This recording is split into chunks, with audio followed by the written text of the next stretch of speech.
Get a minute of your time. Get a minute of your. Hush, you gotta live right, and I'm never gonna let you out of my side. I've been knocked out, was a nice try, but I guess I get to keep my head on this time. God of the creation, the relations I've got, the only one that keeps me safe, the only one you should trust. For sure, it ain't right that I have checked the speck of dust from all of its side. Fall down, that from my height, cause I didn't see the plank I have in my eye. In yourself when no one's to be found, what keeps you eased out, what takes you off your mind. Yes, you want this, I want this. Everybody in this, we should have it. Stop illusions, it's in your hands. Show yourself, reveal it to them. Check the I'm time. ready. Let's do it. Hey, how are you, beautiful people? Hi, everyone. It's definitely been a while, right? All summer. I know. We've been at MIA all summer. The last time we were together, it was July. It was the second week of July. it really? Yeah, it was the second week of July. For sure. For sure. It was like the 18th of July. Yeah, because we had prepared a summer broadcast. Yeah, and we even shared it with you guys, right? Yeah, Like it was yeah. all about mental health. I can't even remember. Yeah. And then I think we only did one. We did one. Hey, we did get one. Hey. Hey, out of the 10, we did one, and that's great. And then and then that's it. We just And then disappeared. summer happened, yeah. And then here we are, September, back to school. Our kids are back to school. Yeah. Now a lot of people may not know why we took off. Yeah.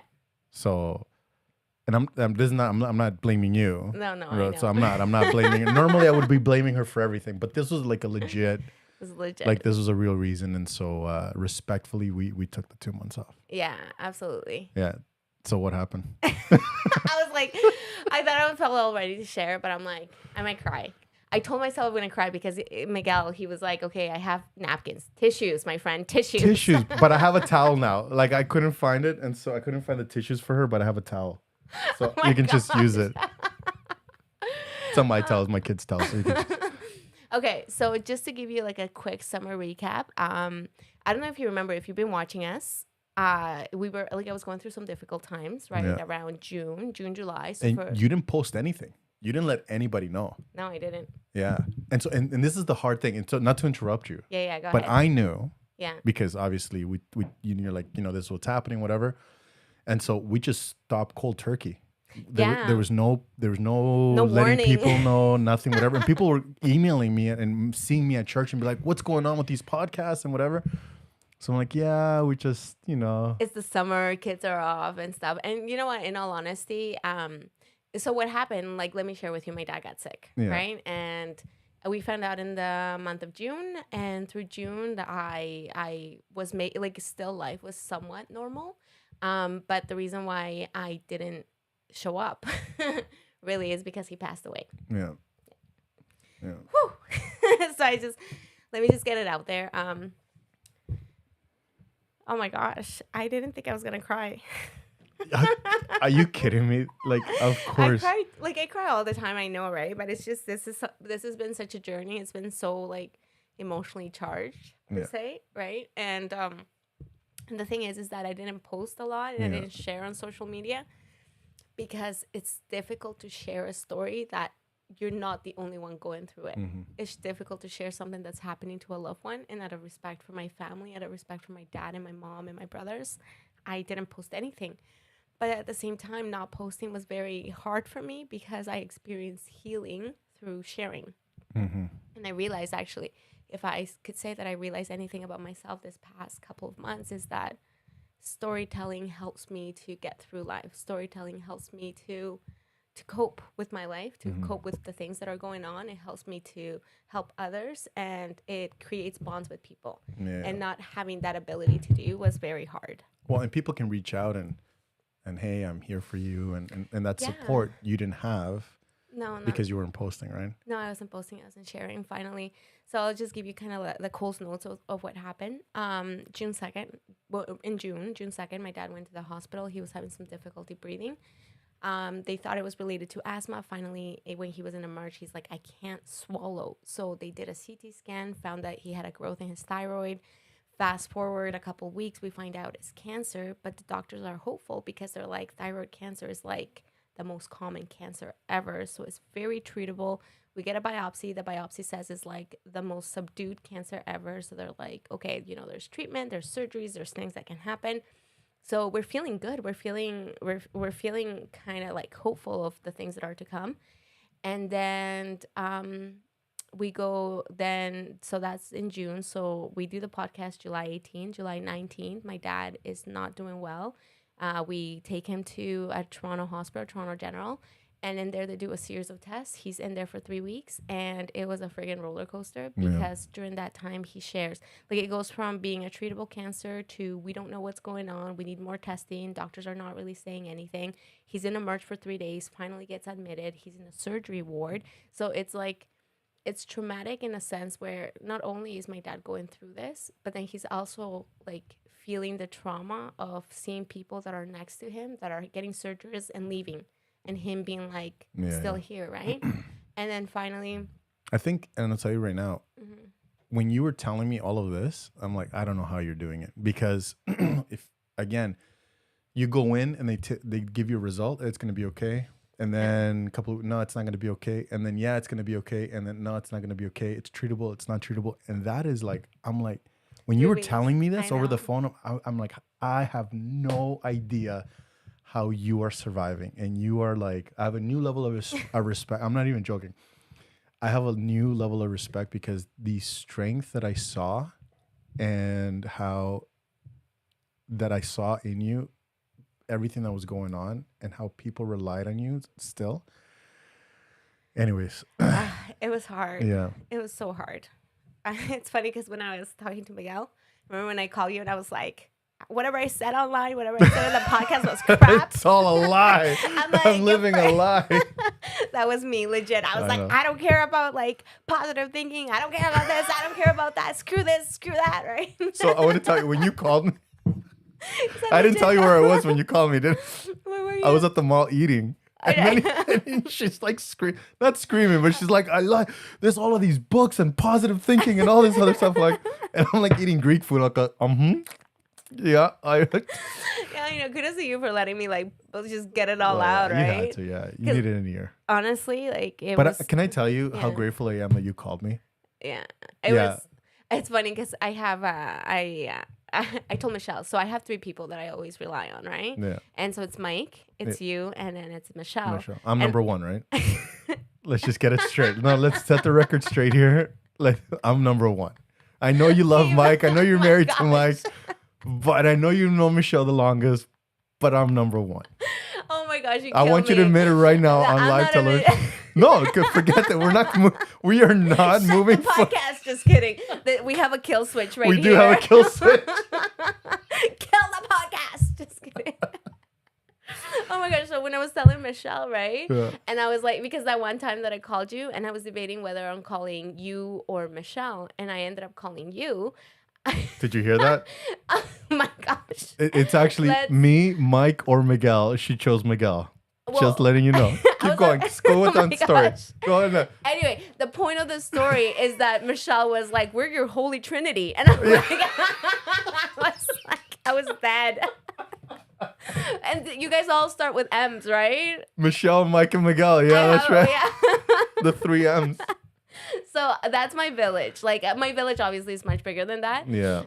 But yeah, usually when things were like really rough, those are the like Mike was a rock during this whole time, and then you helped me out so much. Michelle helped me out so much. But yeah, it was rough. Like I know hard, but that was like beyond hard. No, I know.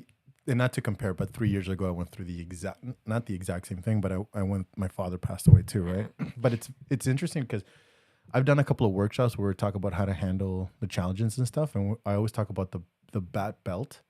So having people or things that you can do that you can rely on as rocks when your foundation is shaky. Yeah. Right. And so unconsciously or consciously, you have your bat belt. You have those people that you can rely on, Michelle, Mike, and me. Right. And so Yeah, no, good for you.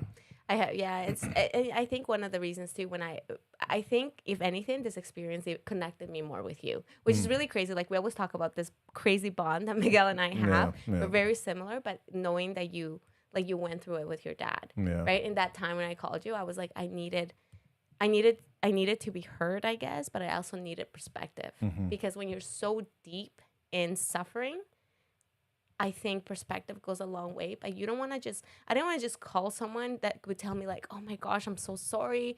Your year has sucked. I don't know how you're going through this, because I know it's very well meaning and I appreciate it. And I'm like, sometimes it's really hard to hear that when people are like, oh my gosh, something's happening again. Yeah. Because I'm like, I know.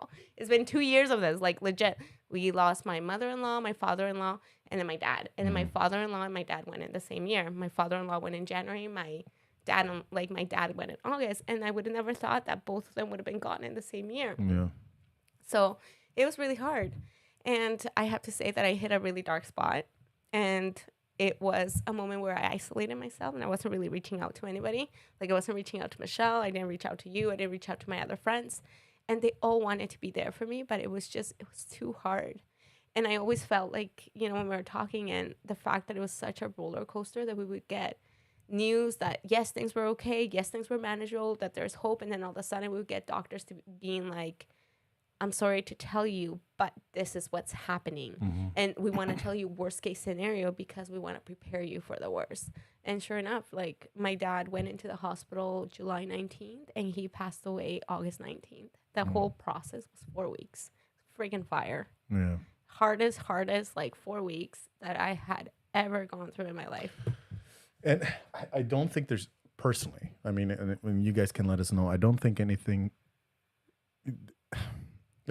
it's all wrong to not want to talk to anyone. I think solitude, being by yourself, just to collect thoughts on whatever, I think that's healthy as well. Yeah.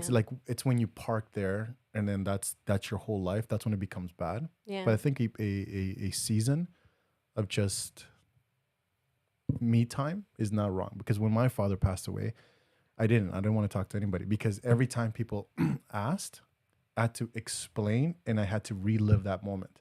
It's so hard, right? And that is, and I didn't want to deal with it. And people, and again, it's with good intentions. Absolutely. And nobody's coming with ill thoughts or whatever that I'm going to make his day worse. But for them, it's the first time. But when you have to explain it again, the process, what happened, you relive that moment. It's so true. And so I was like, you know what, I need a season of separation from people, and I need to take some time out. So I went cold turkey as well. I didn't talk to anyone, and I just, right? You just didn't want, I get it, because I'm like, even going back to church, I didn't want to go to church. I didn't want to face the fact, and it wasn't because of one Sunday I was just feeling so overwhelmed that I'm like, I couldn't get out of my house. That was the worst day that I had, where I literally hit rock bottom.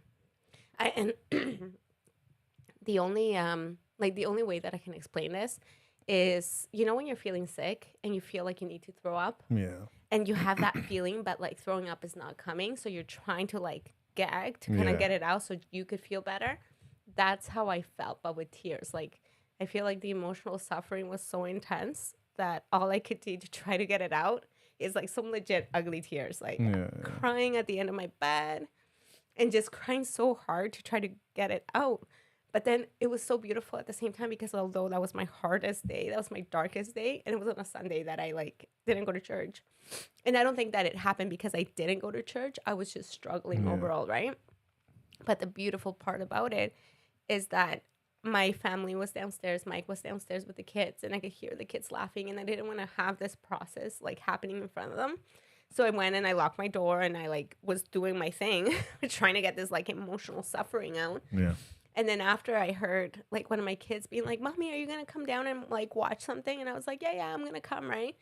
And then automatically I got up and I felt comfort. Yeah. And I felt like, okay, like things are going to be okay. And I went downstairs and I was a mom, and I was able to relatively enjoy the rest of my day. I like that.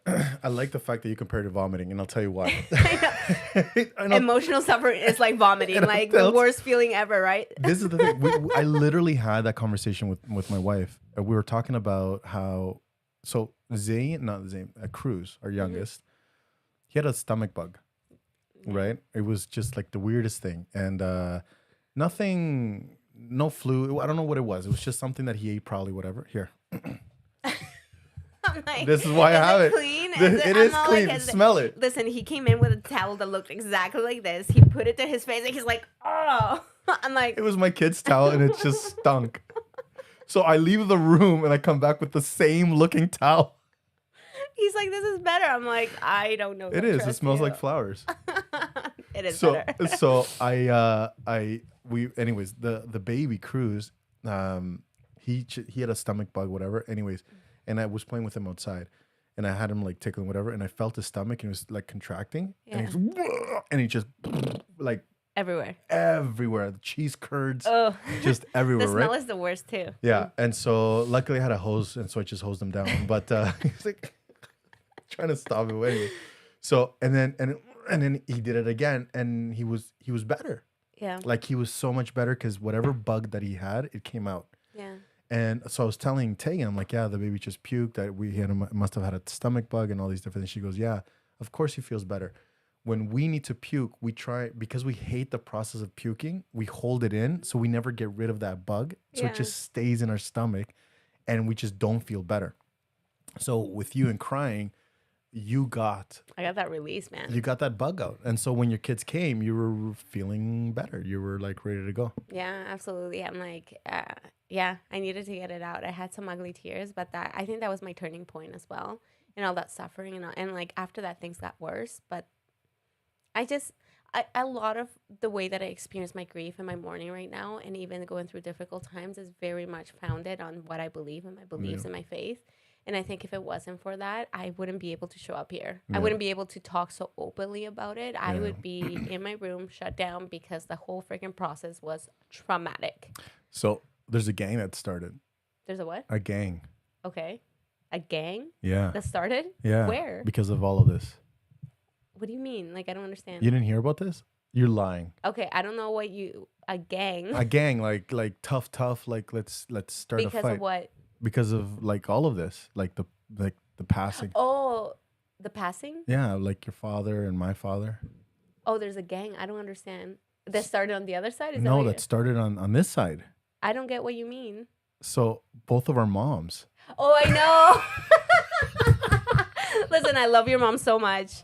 Oh, So our moms have. So now they have something in. Our moms have something in common now. yeah. Which is my the- mom says hello, by the way. I She's love like, her. you have to say hello Yeah. to Miguelito. I was like, Miguelito. Okay, Miguelito. Don't start dile, that. dile hola al Miguelito, ¿ok?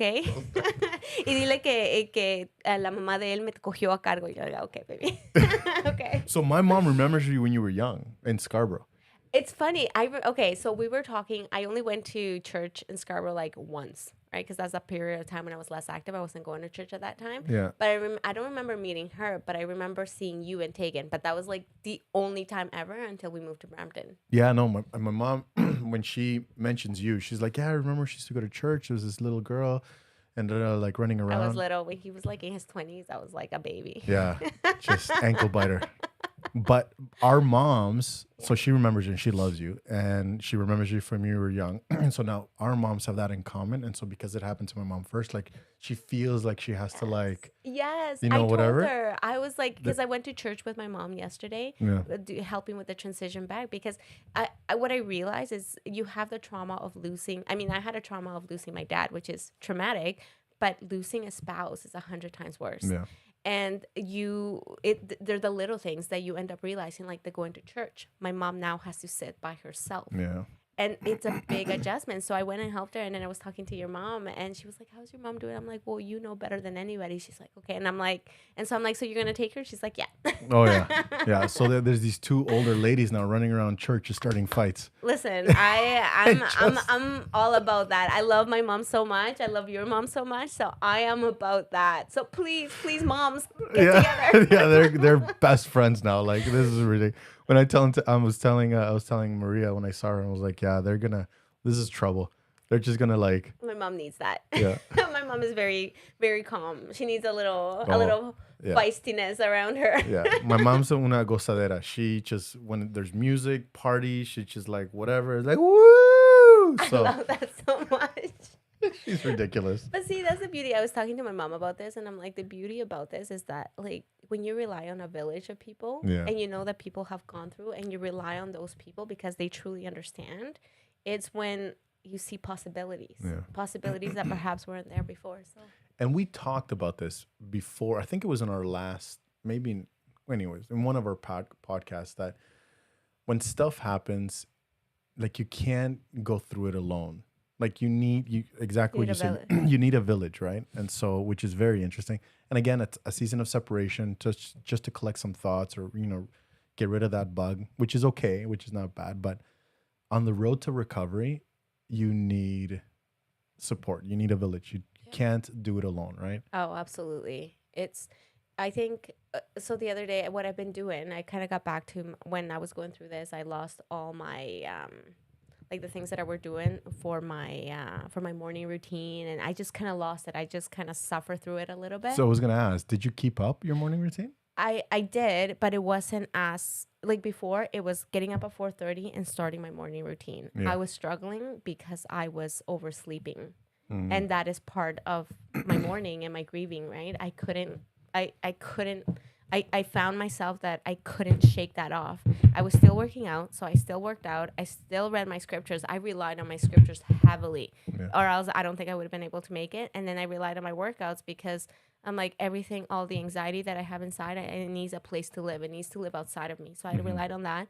And then personal development, I didn't do continuously. So, but my two anchors were my faith and were my workouts. But it wasn't the same as what I was doing before. Before it was like, I would have my routine. I get up, I do my journal. I did journal as well, so that was a huge help. But I did journaling, I did meditation, I did my scriptures, and then I did personal development, and then I would go work out. So those are 6 things that I did. I cut them down to like 3 things because that's all I could do at that time. So now that the kids are going back to school, have gone back to school, I was like, I need to get back on track. I need structure because for me, structure gives me freedom and gives me the ability to feel. So what were the 3 things that you did? I did scriptures, I did journaling, and I did workouts. Okay. But the those got me workouts, the workouts weren't in the morning. They were those were for sure in the morning. All 3 things. Journaling always in the morning and workouts always in the morning. My scriptures at times it would be in the morning, afternoon, or night. Okay. So those were like fluctuated a little bit. Majority of the time were in the morning, but I kid you not. So I have journal entries for every single day. Wow. That whole process with my dad. Wow. And I was like, I read it. I went through it. I highlighted the dates. Right? Like I highlighted the dates of when everything started. I highlighted the date when he finally went into Brampton Civic, the hospital around here, for his like last days. And I highlighted the day that he passed away. And I'm glad, I'm glad that I journaled because I definitely see themes and I'm grateful that I can see the hand of God in my life. So a thought just came to mind. Yeah. Are you ready? I'm ready. So you know how you had, a goal to write a book by the 31st. No, by January 31st. Just do my journal entries. Yeah. Yeah. Turn them into chapters, elaborate on them, and it becomes almost like a memoir and a tribute to your father. I should do that. I would be the first buyer. Oh my gosh, that'd be intense. They would be. Yeah, because I'm like, there's entries where I like talk about how low I feel. There's entries that I talk about what a roller coaster it is. Like the thing about this is what's hard is that it's a he's like just it's a waterfall right now, and I can't. He's like whipping me in the face with the towel. Like let me remind myself to bring my own tissues. No, I got you. There'll always be a towel here. What was I saying? I forgot. Oh, okay. There were entries that were at your lowest. Yeah, entries that were on my lowest where I was angry. There was entries that I'm angry, and I was like, because a friend, I think it was Michelle. I don't know. I'm pretty sure it was Michelle. I was like, So this is what I've learned through this process. I've learned several things, and I know that I would not have been able to learn these things had I not gone through like my dad's passing, right? But I learned that in the past that I muscle through things thinking that because I had faith, I couldn't have fear. Because I had faith, I couldn't have negative emotions. So what I would do instead, those difficult negative emotions, I would bury them in, and I'd be like, I shouldn't feel that way because, if I trust in God, I shouldn't feel that way. And I did that. Wow. For 2 years. So then when it came to this, I had a realization that you can have multiple feelings. You can have a complexity of feelings, like the fact that I'm mourning, but I also have joy. The fact that I have some like ugly crying moments, but then the fact that I wipe my tears and that I feel grateful for the moments that I did have with my dad. Do you know how powerful those entries could be for not just for you, because I know it's the words of healing for you, because it was a point of you releasing what you were feeling, which I highly recommend. I was talking to somebody and they were going through, they suffer from like panic attacks, like for no reason. They'll be just whatever, and then all of a sudden they'll just go into ugly cry and shake. Yeah. Again, no reason. They don't know what triggers it, whatever. So we had a counseling session. I said, you need to try journaling. As soon as you feel it, you start to write whatever. And sure enough, 2 months later, it's like she's a whole new person. Like a whole new person. She hasn't much less, and she's able to release those feelings on pen and paper, right? Yeah. So there's for such power. So for you, it's been therapeutic. Yeah. But I'm gonna tell you, like, if you can organize those thoughts into what you've learned, and just like, I think it can end up being like a powerful tools for anyone who reads it that may be going through something similar or the exact same thing. Yeah. I think I want to do it. No, I think I want to do it as a tribute to my dad too. Yeah. Because I'm like, it's, and I talked about this during his celebration of life. He has been such an anchor to my faith, and it's always been through difficulty, right? Because my dad was diagnosed with prostate cancer when he was 59 and I was 22. And at that point, my faith was dwindling. I didn't really go to church. Things were really hard. I was far, far away from the person that I am today. And when we went through that challenge, automatically my perspective changed. My desire to grow my faith changed. My desire to get to know God changed. And that was the beginning process for the life that I have now. Now with this part, it was like a freaking fire, like a furnace. I don't know if you ever watched those videos where it's like this insane fire where metal is going in and like they're molting or shaping the thing into something else, right? That's literally what I thought you were felt. gonna say when there's a furnace and there's a body burning inside. I was like, what kind of movies are you watching? I was waiting for you to hear. Not at all. Okay. But yeah, it was like that was the intensity of that. But then through that, like I shared with you, I learned that I can have the complexity of feelings. I actually learned what it was to allow myself to be weak. Wow. Because weakness has strength. If I didn't allow myself to be weak, like that moment that I told you that I was ugly crying in the top and I was like hunched over, like fetal position, like ugly crying, I wouldn't have felt the strength of the Lord. Because I mean, like, how could I have felt if I was just trying to do it on my own, that I didn't rely on something higher, right? I also learned that even through difficulty, things can be okay. I learned that miracles happen. I learned the power of sharing your story with those around you. I learned the kindness of others, which is amazing. And I learned the power of family, because even through all this fire, like families are an amazing unit, but it's a hard unit because you're all so different, right? And I think everybody in this world has to experience some complexity within their family dynamics, some to a worst extent, some are relatively okay. But what I learned through this is that we can work our differences out and we can come to a common theme and we can support each other. So it's definitely lessons that I wouldn't have been able to learn without it. And I have a title. You don't have Tell to. me my title. I don't have to. You know, obviously, you don't have to run with it. But winning through the storm, a celebration of life. Let's write it. Boom. Okay, Honestly, listen. winning through the storm, winning. It's not even weathering. I love No. the fact that it's winning through the storm. Because that's what it is. You've come out on top, and you were, even though you were in the storm, you were still winning. You were progressing forward. That's a win. When you can take a step forward in tears, you're still progressing. I know. Okay, what did you say? Winning. Winning through the storm. Okay, hold on. The storm. A celebration of life. Oh my gosh. There you go. Like, Now we got- honestly, I know. honestly, and I swear I better be on chapter 1. I swear this. Relax yourself. No, I should be front and center. Are you? Oh, that what is it called, the prelogue? Preface. The You preface. want to be in the preface? I want to be in the preface. This book is coming for shit. What? Big words, Miguel. Big words. Making up words right now.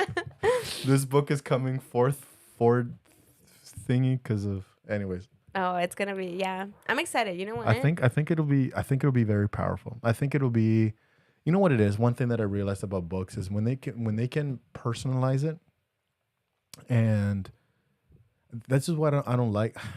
I like watching movies, right? They're great. I don't mind watching movies, whatever. It's hard for me to just sit and read it like a Harry Potter book, something that's fantasy, even though I love, magic and all that. But when I am engaged in a book, I'm like, oh my gosh, and they've personalized it. This is what I'm going through, and this is what I've gone through. That's what biographies. I love biographies, right? Yeah. It's real life event. It's not made up, and that's why I love the scriptures too, because all of that stuff happened, and this is how the prophets and the Lord got through these challenges and whatever. Yeah. So your book is legit, raw, real, like it's something that you've gone through, something you just went through, and these are the things that you've learned, and this is how you came out on top, and this is how you're still coming out on top, right? Because it's still affecting you. And the one thing that that people told me, that the first year is going to be the hardest, right? Your first Christmas without your father, right? The first Thanksgiving without your father, the first Halloween without it. So all those firsts are going to be the toughest. So this is going to be an ongoing battle. But again, these last 2 months have been the eye of the storm, right? Yeah, I absolutely believe so. I think it happened for me. One of the things that I've learned is just that grief, everybody experiences so differently, right? Yeah. Because the way that I'm grieving is very different than the way that my brothers are grieving or my mom is grieving. Everybody has like a different take on it, which is You told me that. You called me one time and you told me that. Which is very powerful as well, because then it taught me not to push the way that I'm grieving. Or if I think something's a big deal and maybe they don't think it's a big deal, not to push it and to be okay with it being important to me. Right. Or vice versa. If there's something that's really important for my brothers or my mom, and I don't see it quite as important, honoring their importance. You know what I mean? So it really taught me to be gentle with myself and gentle with others.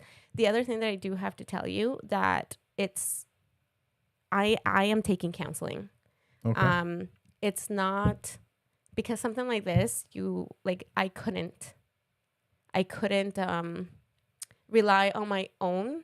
Although I do feel like I have the tools necessary, and I feel like I guess I could, but I don't want to, right? And so I already had like a first counseling session. I'm doing a bereavement counseling as well this Friday. And my whole process is because I believe so much, and this is deep within me, that God gives us the ability to go through things within us, and he puts the resources around us. Now, when I think of that, I also think of the people around us, those professionals that are around us who can give us objectivity and can help us move forward. Yeah. And so even though I feel like I'm relatively okay, I'm doing counseling because I'm not a superhuman. I am whole and I am broken all at once. So I'm putting myself back together, I think. And it's a slow process because obviously this just happens so fast.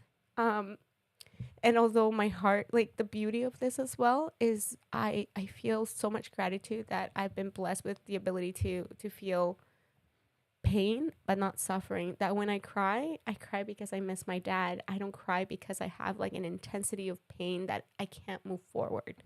So I have all these complex feelings inside, and that's one of the reasons too. So yeah, I'm taking Wow. counseling. Yeah, you know what? Kudos for you for saying that. Like there's such a negative connotation when you take counseling. You don't want people to know. You want it to be in secrecy. Yeah. And it's almost like a feeling of stigma, of shame. But it's quite the opposite. It's strength to know how weak you are and that you need help. Yeah. And that to admit that, yeah, you're definitely much stronger than I am. I don't know if I'm telling you right now, seeing what you went through and knowing what I went through, you definitely handled it much, much different than I did. So During the time. Hey, that's why don't worry, I got you. Yeah. You and I are gonna join a support group. There's some like unworked emotions in there. I know, Miguel. Don't worry. I don't, but I We'll keep you posted on how our support group is going. Yeah, you're doing it. I No. just couldn't do the one that there's one available on Wednesdays. I can't do it because I have youth night. But don't worry, I'll find us one. but I don't have. That's what he says. I He think has I'll- issues. I don't. Not from this. 100% he has issues. She was bothered. Anyways, we're not gonna go talk about our. We're not gonna talk about what we're talking about. in the You're so pre-show. flustered that you're like, No, because I wanted to start talking about what we were talking about in the pre-show. the books. No, not the What are we book. talking about? Oh my gosh. We're not talking about that. We should start recording the pre-shows. Anyway, so that's So- why we've been MIA. Yeah. It's been But overall, how was your? And I hate to ask this, okay. Tell me. right? And I hate to ask this. It's like, that happened. But anyways, Overall, how was my summer? overall, besides that, how was your summer with your family? Well, there was definitely highlights. I love the fact that we got a chance to spend time as a family. My oldest brother came from British Columbia, so he was able to spend the whole summer with us. So I'm like, oh yeah, okay. Can I tell you something? What, that you think that like I'm the male version of him? Well, besides that, and I didn't say that, it was Tegan that said that. So hang on one second. This is not what I was gonna say, but when he was up there giving his talk, During his celebration of life. yeah, My yeah, dad's celebration of life. yeah, your brother, Tegan was beside me. She goes, "Holy crap! Like that's the male version of Maria." I know. And then he starts to laugh. It's like you have that laugh. And she comes over. She goes, "Oh my gosh, that's Maria." Yeah, and I I'm do like, that. "Yeah, your first brother, like nothing like you guys." No, he looks very different. Yeah. But interestingly enough, my son, my third, looks exactly like my brother, my second brother, Luis. So I have a question. The Tell kid that me. played, and I have to ask this, and I hate that I'm asking. That's my it. nephew. Go ahead. Okay, I know. I'm not making fun of him. Okay. I'm a little bit making fun of him. No, I love him. I'm gonna beat you. No, I know. He was in YLC. He was I love 100%. that kid.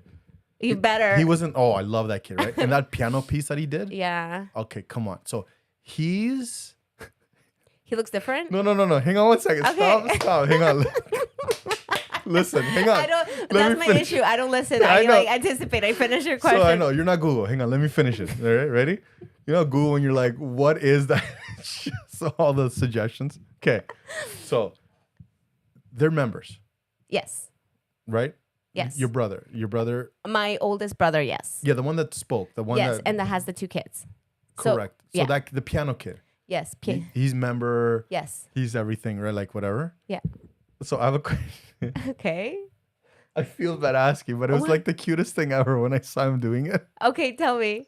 Was this a YLC or was this No, like at at church? the celebration. Okay. Go. So should I ask? I should Yeah. ask. Yeah. I just asked. Okay. So what's his name? Julian. Julian. If you're listening to me, dude, I love you. I honestly do. We bonded, right? And Did you bond? Yeah, we bonded. I was gonna text you to let you know that he was at YLC and I totally forgot. yeah, Anyway, yeah. go. Anyways, we bonded. So when he did his piano piece, no, I shouldn't ask because I don't want to embarrass the kid. I don't want to embarrass. Anticipation right now. What's going on? Okay. Well, what's the question? There was no question. It was an observation. So I saw something happen, and I'm like, Where? While he was playing? After he was playing.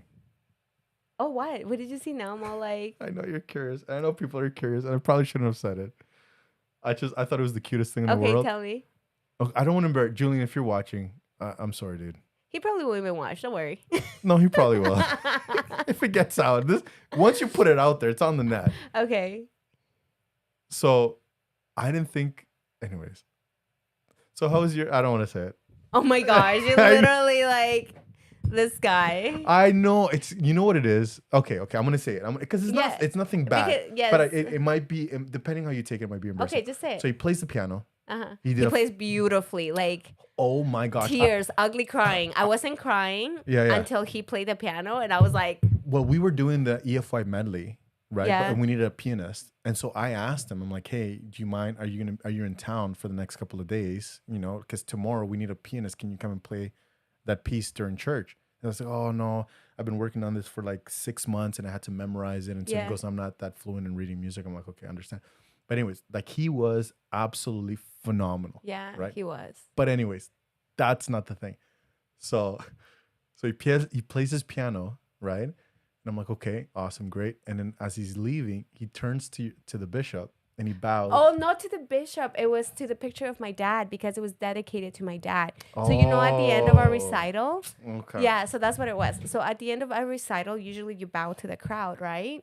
So there was a picture up there of my dad, and because he dedicated it to my dad, he bowed Okay, to my dad. that makes so much Because more you're sense. like, I know you probably were like, why is he bowing to the bishop? Because I know that in other faiths, You right? yeah. You bow to the presiding priesthood holder, like Yeah. the Catholic priest or whatever. You just like you pay the tribute, or monks or whatever, all that stuff. Yeah. I'm not fluent in all the other faiths, but I just know that it gets done. So as he was coming down, he goes like this, and I'm like, did he just bow to the bishop?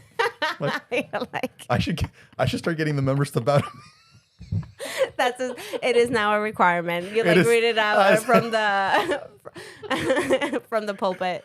Like, so anyway, so I See, aren't you glad you asked? Now you know. yeah, now I know. But then that's cute, and I think that's phenomenal that he did that. That Yeah. he bowed to your father. Yeah, because it was. Because his picture was behind the bishop. Yes. Yeah. Yeah, that's why. Okay, so it looked like he was bowing to Bishop Urias. Honest mistake. I get that. Don't worry. Okay.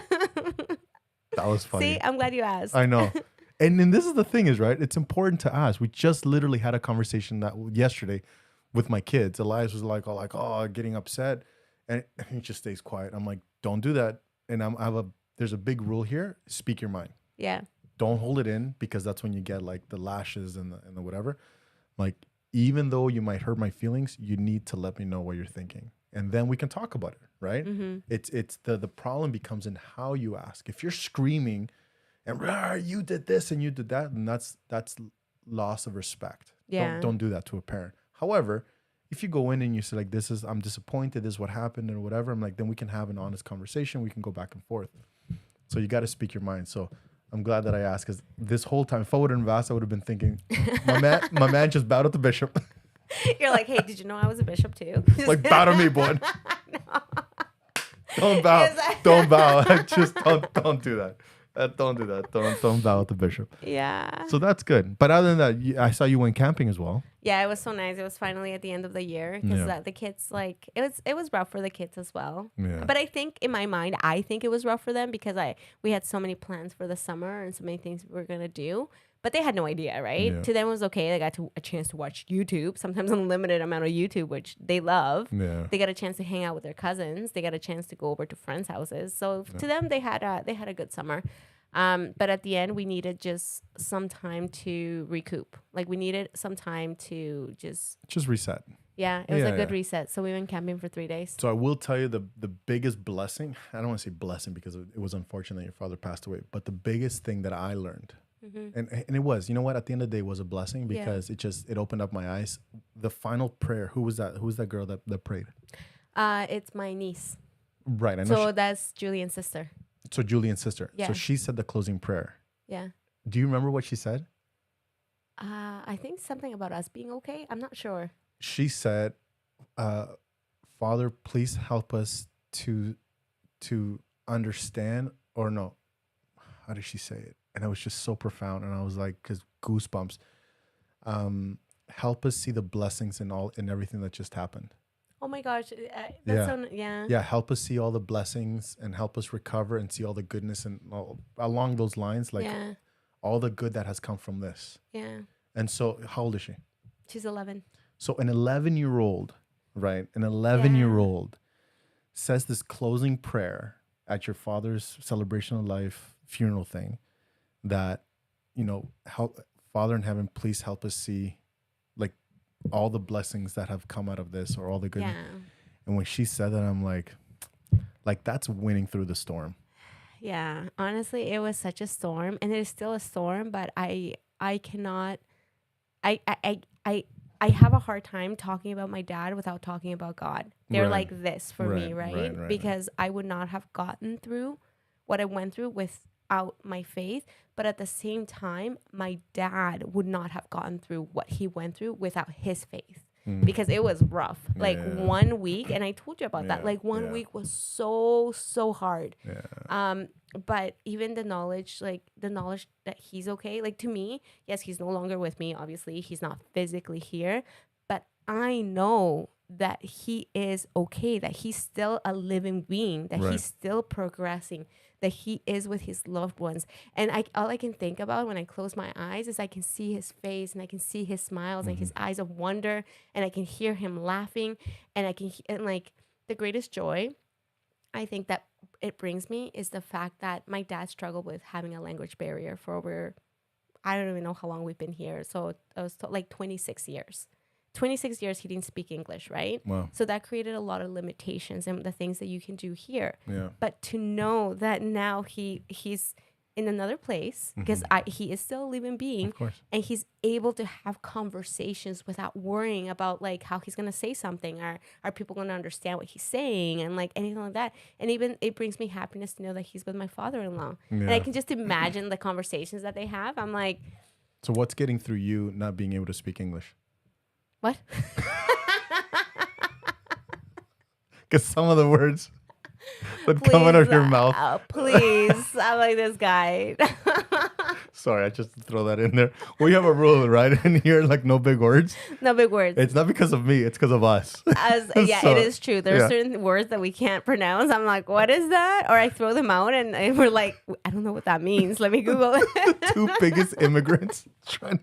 We're making it work. That's what We're matters. making it work. We're struggling, but we're making it work. Making it work. That is too funny. No, that's amazing. That's amazing. For us, it was just like a lot of nothing this exciting. Like Well, you guys had a lot of trips and stuff, right? we Like, did. We did a lot of day trips. That's so nice. Though. Yeah, so with 7 kids, you can't really go somewhere and like for to Miami. Like that's That's gonna be like $20,000, $15,000 right just there. for a right? weekend.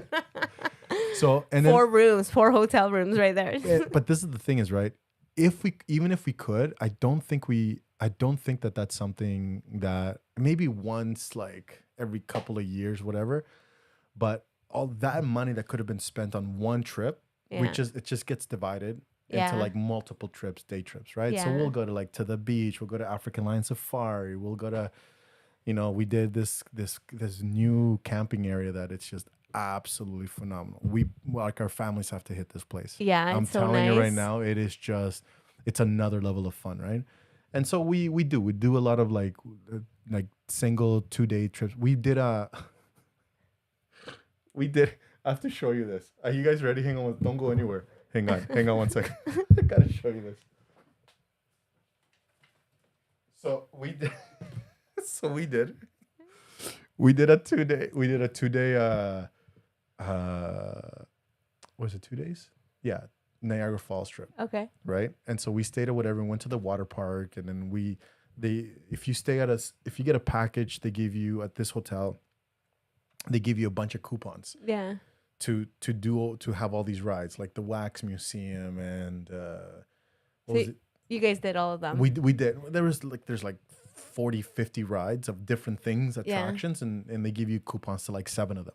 Okay. Right? And miniature golf, glow in the dark, and all these. So we did them.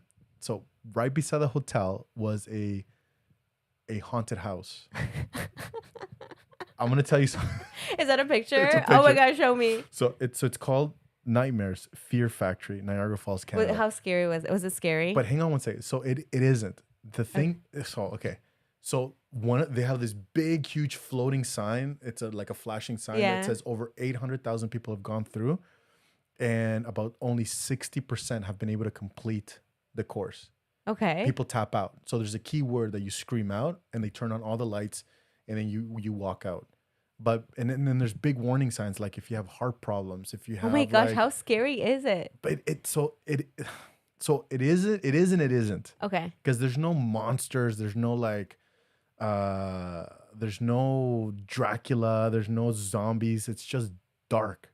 Yeah. And so you can't see anything. Yeah. Like there's no like lights to guide you.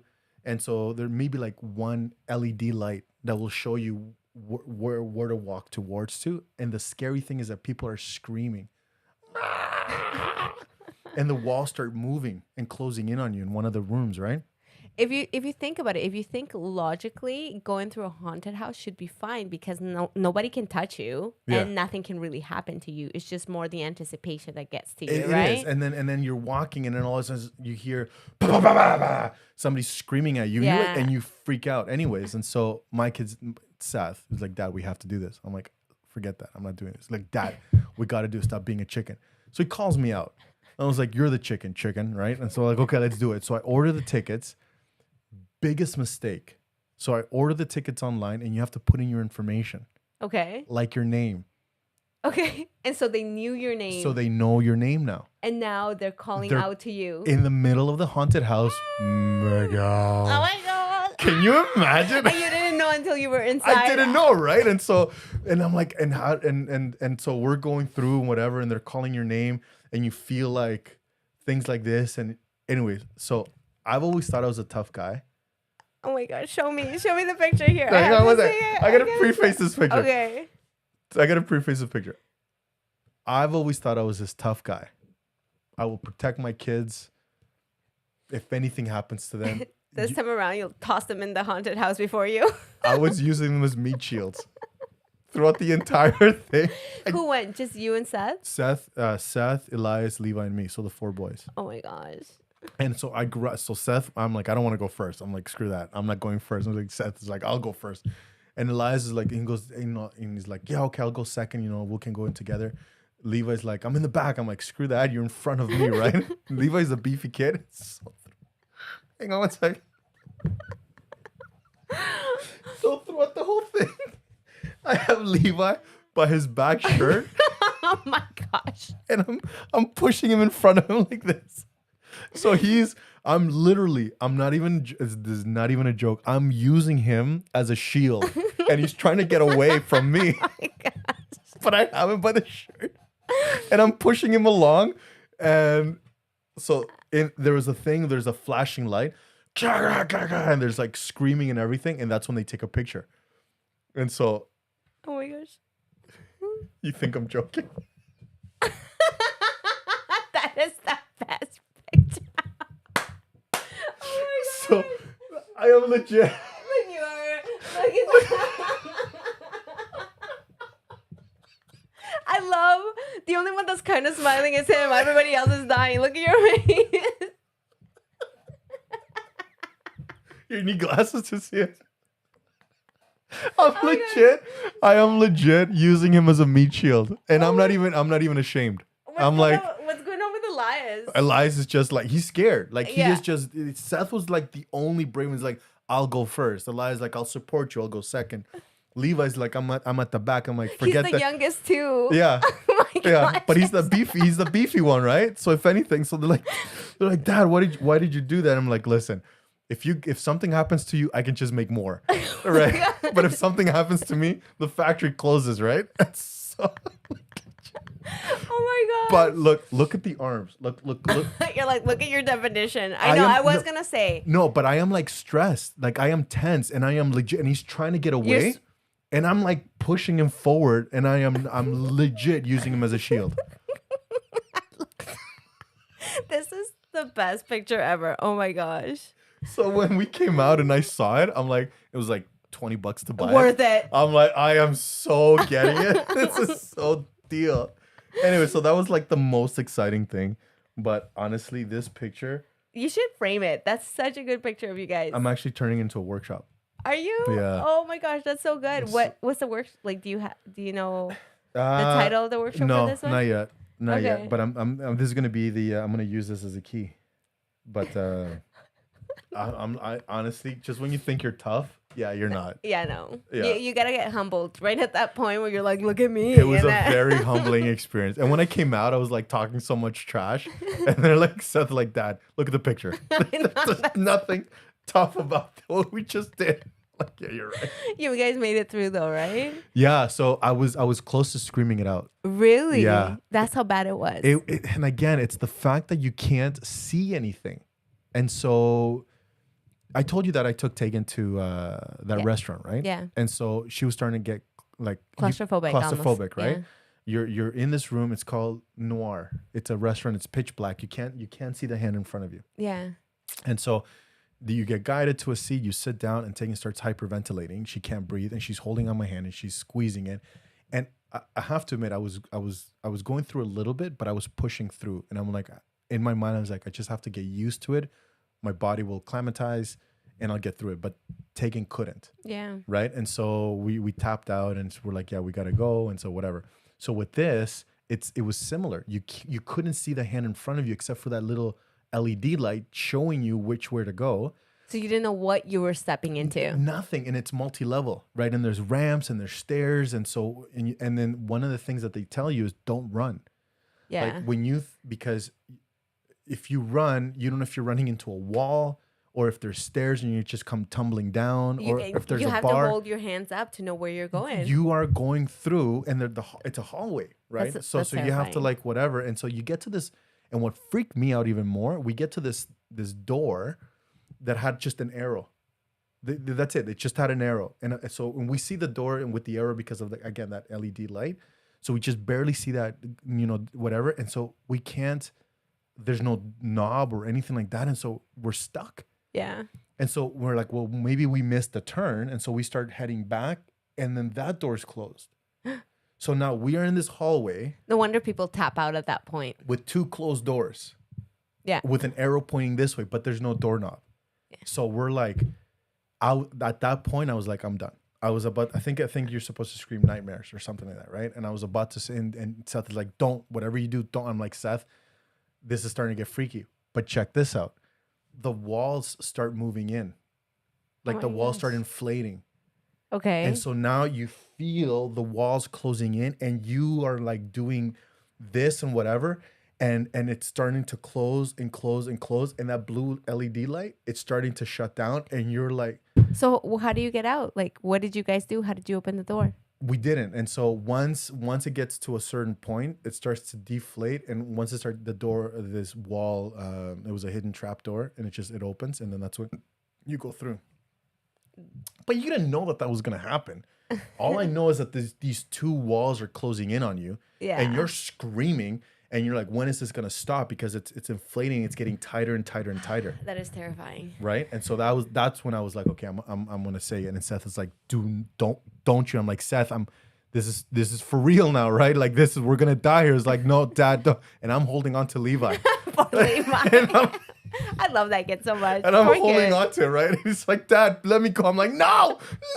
So it was horrible. And then the door opens up, and so towards the end, it was there was the light, and you can see it was just so we just booked it. So we started running, and then the door opens, and then four bodies just come tumbling out on the other end. We all fall down, and we're sweating. Like I took a video afterwards. Like we are, me sweating buckets. Like How long did it take you to get through the haunted the house? whole thing was 7 to 10 minutes.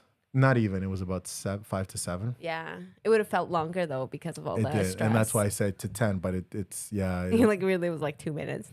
You know what? Could have been right. It wasn't. It was longer than that, but it was like definitely over 5, less than 10. So between 5 and 10. But it does. It felt, and so you are, because your body is tense the entire time. You come out. You're sweating. Like I was buckets, like dripping. And so I was like taking my shirt and just wiping away, and it's like blobs of sweat all over my body. Like it was horrible. Yeah, I'm like, that would have been stressful. That's Yeah. for sure. So that's like the only exciting thing that kind of like pretty much that and writing the book. So That's awesome. yeah. And your book is going well. Why don't you share about that? Yeah, just to finish off. Yeah, the book is going somewhat well. We have there's about 11 chapters or so, and I have about 6, 7 kind Oh of my like done. gosh. And so just the point forms and stuff. And so yeah, we're just doing that, and I'm still on point to launch for December 31st. So that's still my goal. So So proud of you. Jimmy Blenhart writes here, and he says, "So nice to have you back. Love you." He's so kind. Thank you so much. He is amazing. He's a huge man. Him and his entire family, huge, massive support. So Yeah. thank you to the Blenharts and Jacksons. So yeah, that's it, man. So anything else from you? No, that's it. You guys, that was our whole summer. There we go. Now you know where we've been. Now Yeah. you know we're back. Yeah, we're we're- definitely back. Next Monday, 10 o'clock, we're here. Absolutely. That's it. That's it. Kill switch. No. Just kidding.